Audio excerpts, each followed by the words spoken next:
Bom, Senhor Comandante, muito obrigada por nos ter aceito no seu quartel para falarmos um pouco das suas funções, dos seus trabalhos. Muito obrigada por nos ter recebido. Eu que agradeço. Eu gostava de fazer algumas perguntas rápidas. Portanto, onde nasceu e cresceu? Há quanto tempo é que é bombeiro e quais as suas funções antes de assumir o cargo de comandante? E qual é a sua carreira profissional? E se acredita que isso influencia o seu trabalho? Acho que sim, influencia sempre, não é? Eu sou nascido e criado aqui na Pampilhosa, portanto na parte mais antiga, no núcleo histórico da Pampilhosa mesmo. Rapidamente, sempre, os bombeiros sempre foi algo que, pronto, como qualquer miúdo, hoje se calhar é um bocadinho diferente, infelizmente, mas ainda vamos ter. Era algo que fascinava e assim que tive idade suficiente para entrar para os bombeiros, entrei, portanto ainda com 17 anos, ainda em vias de fazer 18 anos, entrei aqui para os bombeiros, numa altura em que as coisas eram muito diferentes de hoje.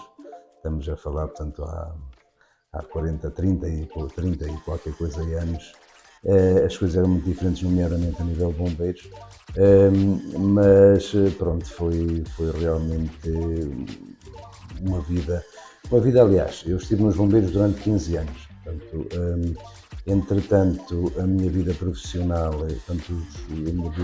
não permitiu continuar aqui e como já tinha 15 anos de bombeiros, idade mínima para se passar para o quadro honorário, na altura não havia como há hoje um quadro de reserva, que se pode estar algum tempo a aguardar que tenhamos novamente condições para o voluntariado. Nessa altura tive de passar ao quadro honorário. E já que falamos também na parte profissional, portanto, eu tive a possibilidade, integrei a PSP e passado pouco tempo, passado 2 anos de estar na PSP, entrei na Escola Superior de Polícia. Portanto, e comecei aí uma carreira de oficial que me levou a andar pelo país, portanto, em vários comandos, sobretudo aqui na parte norte, comando Aveiro, comando Porto, mas também, por exemplo, nos Açores e em Lisboa, não podia deixar de ser o que eu gostou, como disse, é que pudesse conciliar com a carreira de bombeiro voluntário. Nunca deixei de estar ligado aos bombeiros, portanto, mesmo quando passei para o quadro honorário, passado 4 ou 5 anos, entrou uma nova direção, novos corpos-gerentes, e portanto eu nessa altura entrei também para Presidente da Assembleia Geral e tenho mantido até agora, até que tomei posse como comandante, como Presidente da Assembleia Geral desta associação. Como é que surge agora aqui, novamente? Entretanto, na minha vida profissional, portanto, chegou também um momento em que tive que optar, poderia ter ficado ainda mais alguns anos, mas também estava longe e achei que poderia realmente parar e dedicar-me a outras questões, nomeadamente a estas questões que eu sempre quis, que foi a parte associativa. Juntámos, foi possível de alguma forma pedir efetivamente a pré-apresentação e a partir daí vim para casa, vim para aqui para a Pampilhosa e dediquei-me quase inteiramente à parte associativa. Primeiro, numa primeira fase, como presidente do GEDEPA, portanto o Grupo Etnográfico de Defesa do Património e Ambiente da região da Pampilhosa, algo que temos efetivamente também trabalhado ali bastante. E, entretanto, com a saída, houve aqui nos bombeiros uma situação que de alguma forma, não estávamos a contar, não estávamos corpos-gerentes. O anterior comandante, o comandante Fernando Abrantes, chegou ao limite de idade que os bombeiros permitem que se esteja a trabalhar, portanto, 65 anos. Mas ele estava convencido, até pela pujança física que tem e pela forma como estava a trabalhar, que lhe seria permitido mais uma comissão. E daí todos nós ficámos convencidos que isso iria ser possível e não acautelámos devidamente a transferência. De repente vimos aqui um bocadinho constrangidos porque ficámos nitidamente sem comandante. A adjunto de comando, Ana Ruth, assegurou durante este tempo, mas ela também não tinha, a sequência natural seria realmente ela avançar para comandante, tem todas as competências e todos nós reconhecemos o valor, só que com a vida profissional dela neste momento não lhe permite tomar essa responsabilidade. E então, mais uma vez, portanto, surgiu aqui a possibilidade, ou aventou-se esta hipótese de eu assumir estas funções durante alguns anos, no fundo fazendo aqui um interregno para que a Ana Ruth, ou outra solução, mas em princípio gostaríamos muito que fosse ela, pudesse efetivamente depois desempenhar estas funções. E é assim que me vejo aqui agora como comandante, algo que me dá muito, como eu disse no meu discurso, no qual tenho muita honra, mas que me dá também muito prazer, mas também muito gosto. Muito gosto porque, pronto, é algo, como disse, voltando ao início aqui da nossa conversa, foi algo com que entrei para aqui realmente com 17 aninhos, portanto, e pronto, é toda uma vida, é todo um gosto estar cá e tenho muito gosto em colaborar agora ainda mais próximo e com mais vontade aqui nestas novas funções. A Ana Ruth é a sua adjunta? Sim, mantém-se. Sim. Quais são as principais responsabilidades de um comandante dos bombeiros? Sabe que estes 25 anos que estive fora da parte operacional, mostraram uma realidade muito diferente da que era a nossa altura. Na nossa altura vivíamos muito do gosto deste bichinho que é realmente ser bombeiro portanto, as coisas surgiam por si, o material era pouco, a organização também deixava muito a desejar, e o que vim encontrar neste momento é algo já bastante diferente. A organização existe, estou a falar de organização a nível do trabalho dos bombeiros, da parte operacional, digamos assim, e daquilo que é, eu diria que neste momento o voluntariado no sentido como estava a dizer, que de vontade, mas e vamos lá e fazemos, isso deixou de existir. Neste momento o que temos são os bombeiros que entram voluntariamente, que estão voluntariamente nestas funções, mas que enquanto estão nas funções são profissionais. A formação que lhes é exigida é enorme, e depois todo o equipamento e toda a forma de trabalhar está devidamente organizada. Daí que realmente as responsabilidades de um comandante neste momento são muito diferentes daquelas que eram no meu tempo, e depois o meu estar sempre a voltar a isto, mas faz sentido faz sentido esta comparação. Foi um bocadinho difícil conseguir. Tive umas semanas, 2 meses de formação, e foi um bocadinho difícil conseguir abarcar tudo isto. E isto para lhe dizer que realmente neste momento as funções de um comandante são algo difíceis e algo complexas, mas que no fundo se resumem àquilo que é todo o trabalho de um comandante ou de um gestor, que é gerir eu iria dizer de gerir a casa, mas sobretudo gerir as pessoas. Esse é que é o maior problema, é realmente nós conseguirmos gerir expectativas, gerir as pessoas. Neste momento a associação já tem um número substancial de funcionários, portanto até nessa componente também, coisa que, por exemplo, volto outra vez à minha altura, portanto tínhamos um quarteleiro, não é? Hoje temos quase 20 assalariados, entre pessoal diretamente do Corpo de Bombeiros e pessoal das chamadas EIPs, portanto que são no fundo bombeiros pagos pelo município, pelo Estado, mas estão alocados aqui à associação, o que cria logo toda uma outra expectativa e, como disse, uma necessidade de gestão de pessoas que obriga a um trabalho diferente do que era na altura. Quais é que são as principais necessidades e desafios que espera encontrar, e até agora já encontrou, como comandante dos bombeiros? Olha, há logo uma grande diferença que eu senti quando cheguei. Como lhe referi, o anterior comandante, Fernando Abrantes, era funcionário da casa, ou seja, estava cá diariamente. Eu não vou estar cá, ou não consigo estar, tenho estado diariamente, ou quando está diariamente, mas não num horário de funcionamento, de funcionário, não é? Portanto, eu vou tentar dar aqui o meu máximo, mas não tenho essa possibilidade, porque provavelmente não sou funcionário da associação, sou um voluntário, comandante, mas voluntário também, e vou dentro também, pronto, tenho outras necessidades de usar o meu tempo, e daí logo a diferença na organização. Portanto, eu vou ter que me socorrer muito mais, digamos, dos assalariados e dos funcionários desta casa para distribuir tarefas, tarefas que o meu antecessor colocava e trabalhava ele. Portanto, esse tem sido o meu primeiro desafio, que é, digamos, reorganizar os serviços da casa. Não quero com isto dizer que estivessem mal organizados, estavam bem organizados para uma situação diferente da que eu tenho hoje. Portanto, uma coisa é o comandante estar aqui 8 horas por dia a trabalhar diariamente, e outra eu não consigo, não tenho essa possibilidade de vir para aqui às 8 horas, portanto, vir cá 2 ou 3 horas e distribuir o trabalho e ter a responsabilidade de distribuir. Portanto, essa tem sido, vou ser sincero também, neste momento ainda não está nem minimamente completa, porque quis antes de avançar, já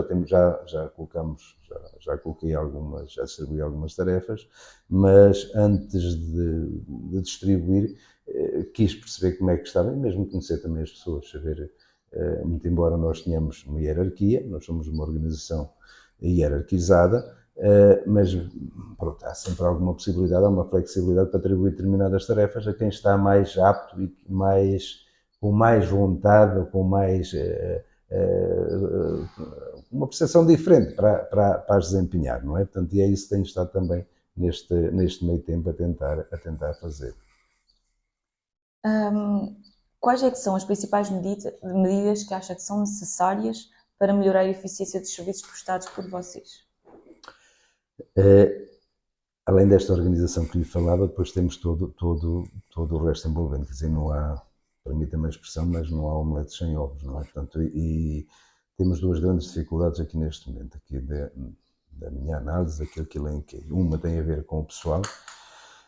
Isso leva-nos realmente, ou podia nos levar a ter aqui a despender aqui algum tempo nas condições, porque é que hoje o voluntariado, numa altura em que se fala tanto de voluntariado, em que parece-me que as pessoas estão muito disponíveis, ou pelo menos existe essa percepção que as pessoas querem voluntariado, querem chegar à frente, permita-me a expressão, mas portanto quando há estas... Eu lembro, por exemplo, as recolhas dos bens, que aparecem centenas de voluntários.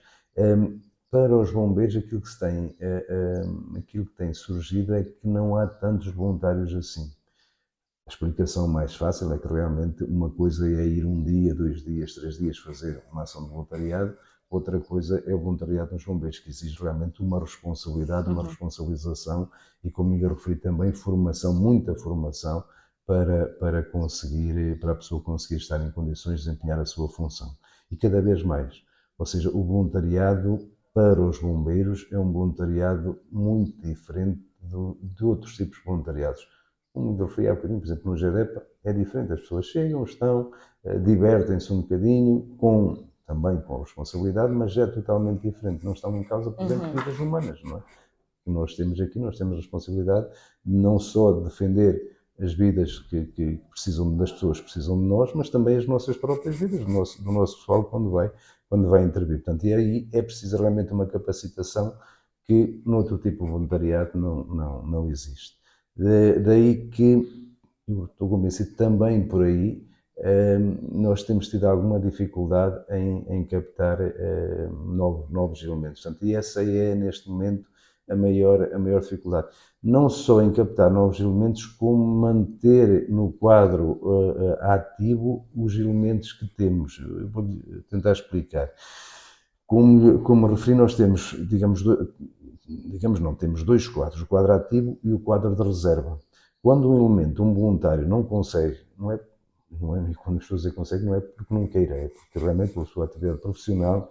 Aliás, um bocadinho como aconteceu a mim, não é? Chegou um momento em que não consegui, na altura não havia quadro de reserva, como já lhe referi, tive que passar para o quadro honorário. Mas neste momento existe um quadro de reserva, portanto, se o voluntário não consegue prestar o mínimo de serviço que lhe é exigido, portanto, o mínimo de horas de serviço que lhe é exigido aqui no Corpo de Bombeiros, passa automaticamente para o quadro de reserva. E posso dizer que neste momento nós temos tanta gente no quadro de reserva como no quadro ativo.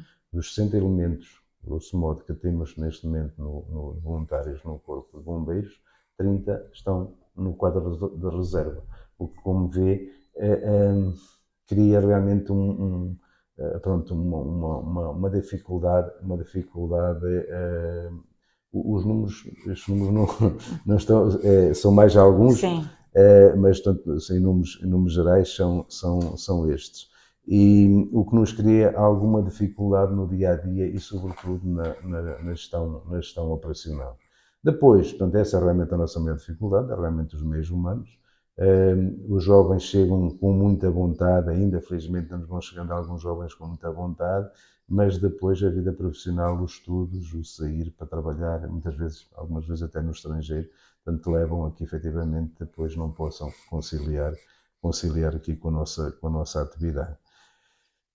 A outra vertente é a vertente material. Portanto, todo o parque de viaturas cada vez é mais exigente porque as funções também que desempenhamos são mais exigentes.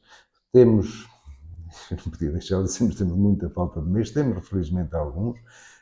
Os meios que temos hoje não têm nada a ver com os meios que eu tive quando vim para cá, felizmente, são meios muito mais profissionais, muito mais operacionais, mas mesmo assim estamos constantemente a necessitar não só das viaturas, que é a parte mais visível, mas sobretudo, por exemplo, dos equipamentos. Equipamento de proteção individual, são equipamentos caros, equipar um bombeiro são uns milhares de euros, para equipá-lo, no mínimo, para que aquilo possa desempenhar bem a sua função e em segurança também. Quer dizer, mandarmos um elemento para um incêndio florestal, um incêndio, e que não vai ele próprio protegido, quer dizer, não só ele não tem capacidade para socorrer os outros, como está a colocar, que coloca sempre a sua vida em risco, não é? Mas está a colocá-la de uma forma, diria, quase irresponsável se não tiver um mínimo de equipamento de proteção. E esses equipamentos são muito caros. Os apoios existem, mas nunca são suficientes. A direção muitas vezes tem que efetivamente tentar ir buscar apoios ao outro lado, nomeadamente, por exemplo, os nossos elementos têm feito algumas atividades, trailers, passeios de jipes, ainda a última, por acaso teve que ser adiado, de um encontro de fados, portanto, tudo isso para arranjar realmente algumas verbas que possam equilibrar o orçamento da associação. E de alguma forma, tanto fazer face a essas falhas de financiamento que existem nos bombeiros, como existem também em todo o lado. Não é? Os bombeiros não se sustentam a si próprios, é impossível. Não, nós temos, há duas grandes fontes de financiamento. Um financiamento central, portanto, vindo pela Proteção Civil, digamos assim, pela Autoridade Nacional de Proteção Civil, em que, no fundo, grosso modo, sustenta sobretudo a parte que é os fogos florestais. Portanto, digamos, os bombeiros assumem-se como uma componente do estado de resposta a essas ocorrências e portanto, a Autoridade Nacional, de alguma forma, financia esse tipo de ocorrências. Depois há um outro financiamento que tem a ver com os serviços de saúde, portanto, todos os serviços de saúde, nomeadamente as emergências, são pagas também pelo INEM, pelo Estado, através do INEM. E depois ainda há um outro financiamento que é dado pela Câmara Municipal, pronto, um protocolo que existe com a Câmara Municipal, neste caso da Câmara da Malhada com os dois corpos de bombeiros, da Malhada e da Pampilhosa, e que, portanto, no fundo fazem o bolo com que a associação depois tem que gerir e tem que fazer face a todas estas despesas. Há também uma pequena componente que tem a ver com a cotização dos sócios, embora sejamos muito, mas as cotas normalmente são baixas, portanto não é digamos, significativo comparado com os outros três que lhe falei, mas também dá alguma ajuda. E depois toda esta parte de donativos e de outras digamos, sei lá, falo, por exemplo, a associação tem um protocolo com o Alves Bandeira, em que os seus sócios que colocam combustível lá, há sempre uns cêntimos que revertem para a associação. No final do ano ainda é uma verba também que ajuda bastante. E é esse tipo de trabalho que a direção também tem feito e felizmente com sucesso, que nos tem permitido pelo menos chegarmos sempre ao final do ano com as contas equilibradas, o que é bastante bom. Não é? Acha que é necessário envolver a comunidade local na prevenção de incêndios? Sim, é essencial. É essencial. E agora, se passarmos para esta questão, eu ia limitar um bocadinho à parte dos florestais, porque é a parte mais visível, mas atrevia-me a dizer que realmente que isto deve ser alargado não só nos incêndios florestais, mas sobretudo também nos incêndios chamados domésticos, nos industriais. Portanto, normalmente a parte da indústria tem os seus planos próprios, planos de prevenção próprios, e que exigem realmente, e às vezes também há essas falhas, mas que se fossem cumpridas, portanto, a prevenção estaria feita. Agora, onde acho que continua a haver muita falha é realmente na parte dos florestais. Fruto, infelizmente, de todas estas desgraças que nos têm acontecido nos últimos anos, já existe de alguma forma, pelo menos essa percepção da necessidade. Depois, se faz ou não, às vezes também é mais complicado, não é? Portanto, as faixas de contenção, a proteção aos edifícios, tudo isso, pelo menos eu acho que as pessoas já têm interiorizado que é necessário fazer. Onde eu acho que falta realmente esse trabalho é nos incêndios domésticos. Acidentes, mas neste caso, se nos reportarmos um bocadinho aos incêndios domésticos. Aí há uma falta de consciencialização da nossa segurança em casa. Digo, por exemplo, quantas das nossas cozinhas, por exemplo, têm uma manta ignófona? Praticamente quase nenhuma, mas não é uma coisa tão simples, tão barata, económica, que se podia ter em casa, com um bocadinho de treino, digamos assim. Isso poderia ser feito e deveria estar a ser feito logo na escola. Quer dizer, qualquer um de nós, perante uma frigideira que se incendeia, que possa colocar a faixa, a manta e imediatamente parar ali. Portanto, este tipo de comportamento acho que nos falta. Houve uma altura em que se fez, depois parou-se, deixou-se, passou-se isto tudo muito para os profissionais, ou seja, mas eu acho que não só na prevenção, como por vezes numa pequena intervenção, acho que deveria estar connosco e devíamos estar todos preparados para intervir. Depois, realmente a preparação, a prevenção, que muitas vezes não fazemos, muitas vezes quase nunca fazemos, não só na parte dos incêndios, mas também, permita-me aqui juntar também na parte dos acidentes domésticos. As quedas em casa, sobretudo com pessoas mais idosas, tapetes soltos, às vezes pequenos pormenores, mas podem fazer realmente a diferença. Quais são as principais habilidades e qualidades que acredita que serem essenciais para ser um bom comandante?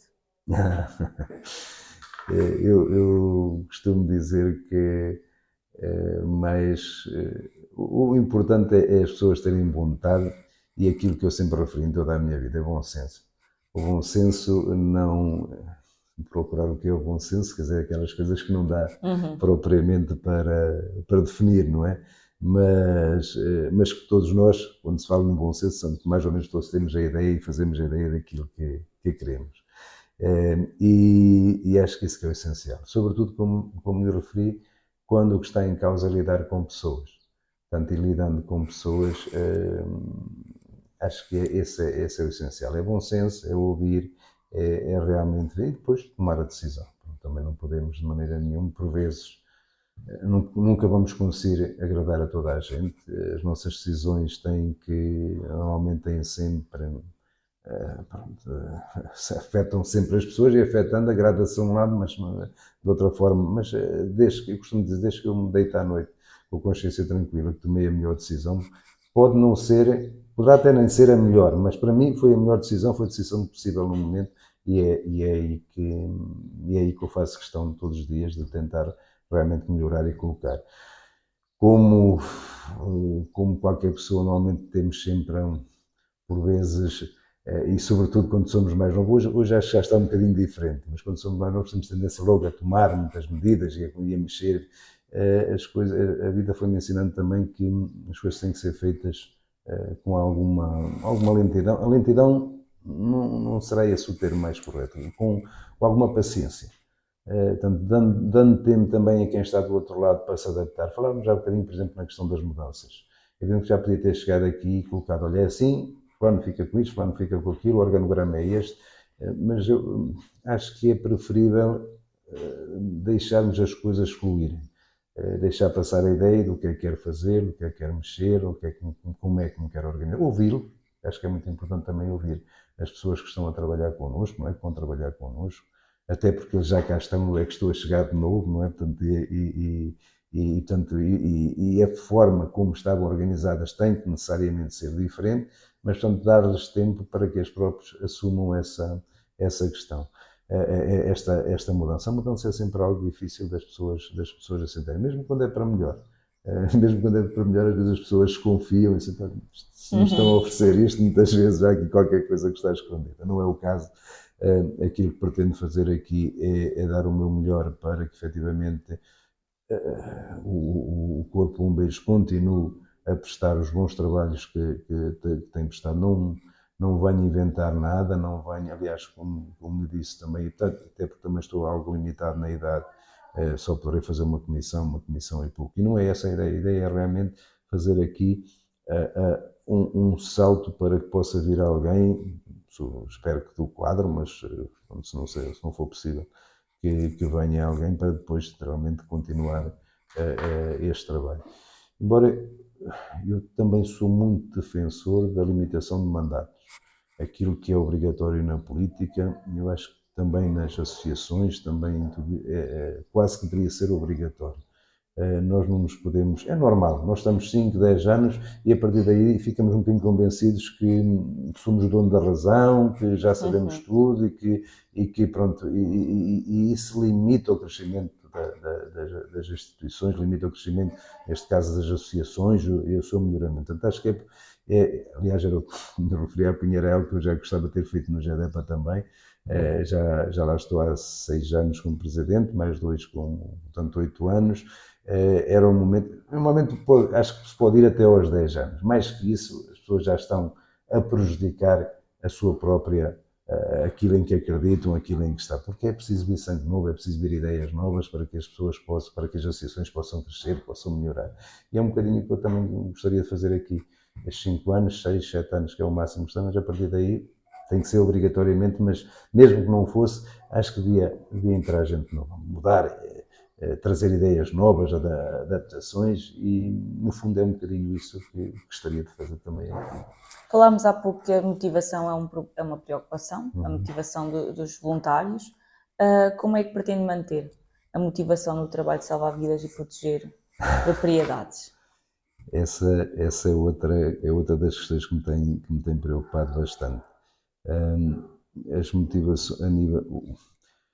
O trabalho voluntário por si deveria ser só uma motivação, mas nós sabemos que nem sempre isso é possível, sobretudo quando está em causa também, e como já referi, nós temos aqui quase 20 funcionários, portanto, além da parte motivacional resultante da própria função que desempenhamos, de vontade de salvar vidas, existe também a componente financeira, como não podia deixar de ser, é daqui que eles levam o seu ganha-pão, o seu dia-a-dia, portanto, e também tem que haver aqui algum esforço da associação em compensar devidamente os seus funcionários, as pessoas que trabalham aqui.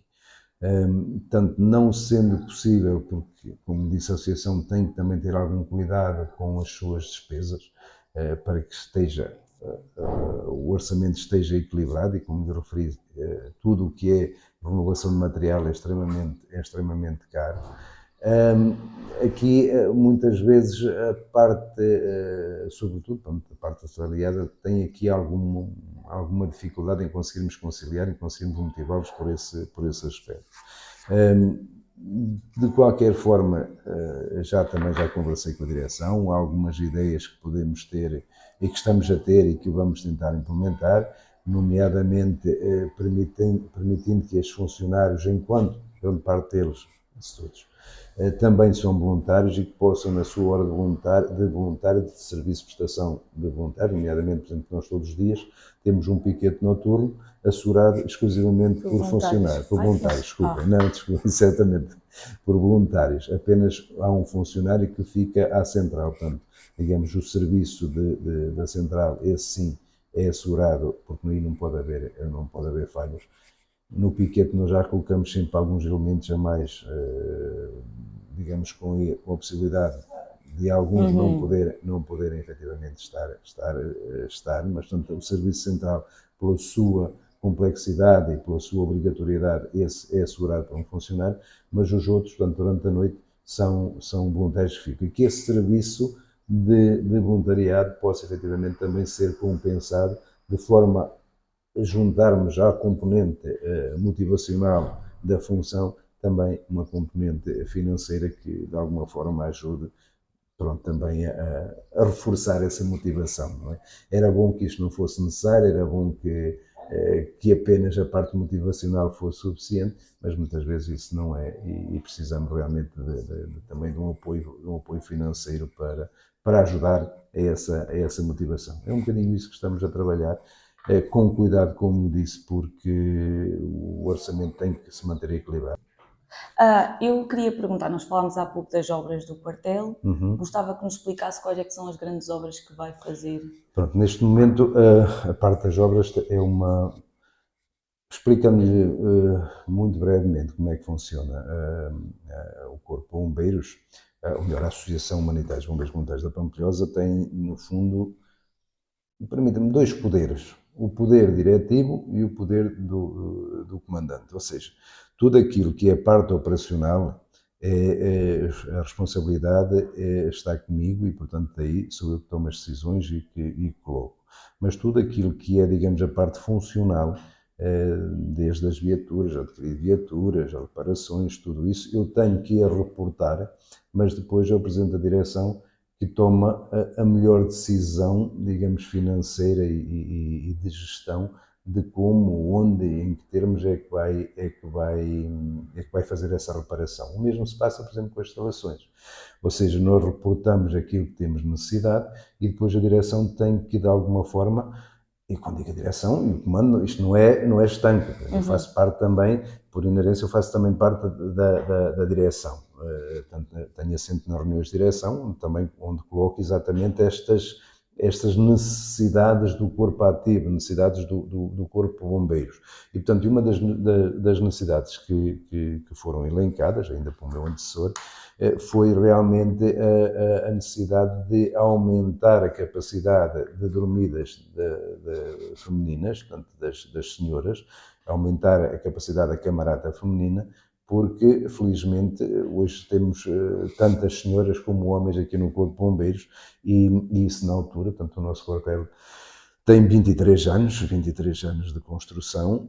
Na altura era realmente um quartel avançado, até já para a altura, para aqueles anos, mas estamos a falar no início do século, e foi 2000, exatamente, foi em 2000 que o quartel foi inaugurado, e hoje essa era realmente a maior preocupação. Conseguimos, portanto, fazer o projeto e obter financiamento, um apoio também por parte da Câmara Municipal, que juntamente com o esforço que a direção fez, conseguiu realmente arranjar verba para começar as obras. Já deviam ter começado, já desmanchámos tudo e já mudámos tudo, portanto as camaratas ocupámos, como teve a ocasião de ver ali a sala de aulas, portanto houve aqui uma adaptação para efetivamente libertar aquele espaço onde vão ser feitas as camaratas femininas e no fundo vir dar resposta a esta necessidade que é muito premente, porque as senhoras não tinham realmente condições para desempenhar ali o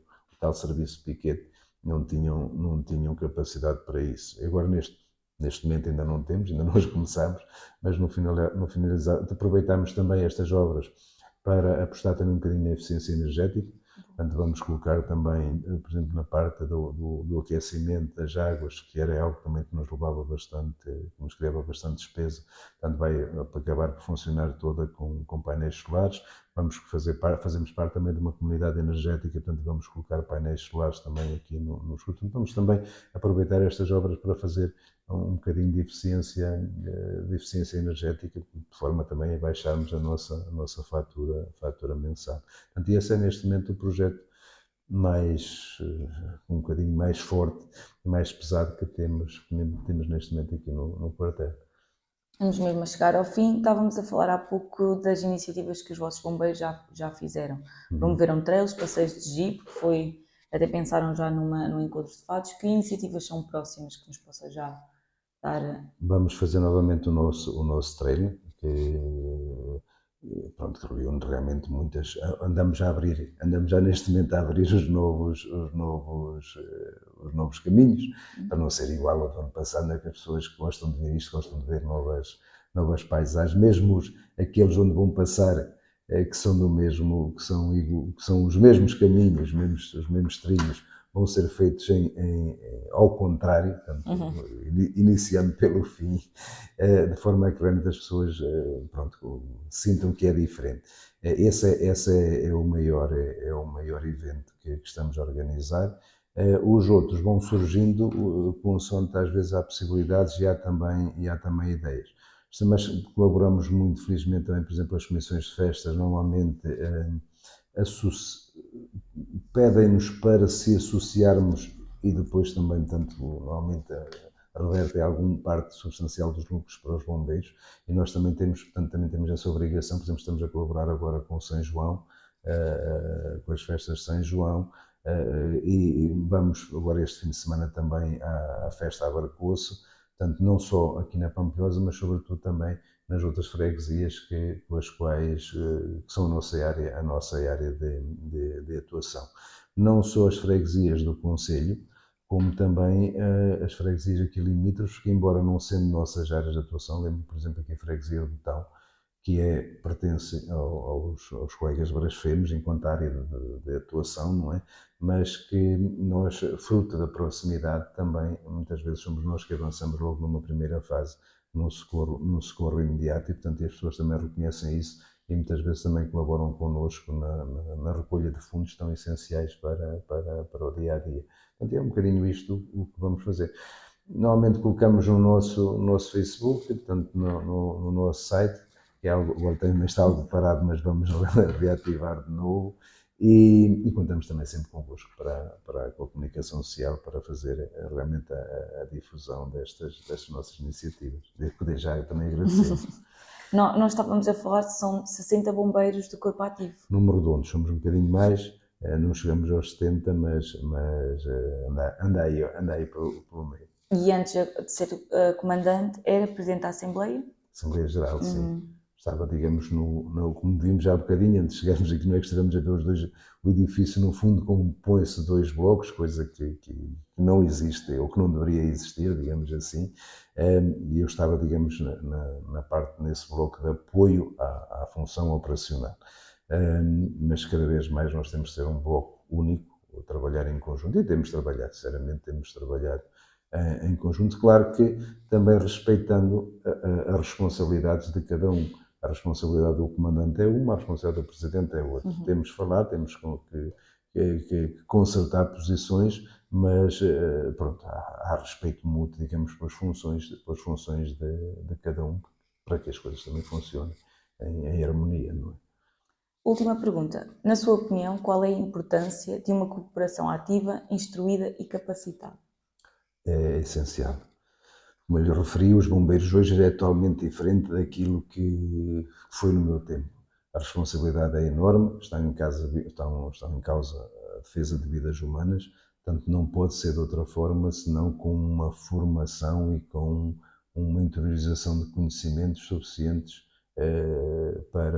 exatamente para essa defesa de vidas humanas. É assim que nós fazemos aqui, semanalmente temos formação aqui no quartel, mas além dessa formação que é feita aqui, e que muitas vezes, por exemplo, há 2 semanas, já passou, o tempo passa rapidamente, perto de um mês, por exemplo, fizemos aqui uma formação totalmente diferente e que teve a ver tanto com uma psicóloga que nos apoiou e que fez aqui uma formação acerca de motivações, aquilo que são os nossos medos também, portanto, um bocadinho ou muito diferente daquilo que é normalmente pensado para a formação dos bombeiros, subir escadas, montar serviços, na ambulância, a trabalhar com os desfibriladores, portanto, tudo isso.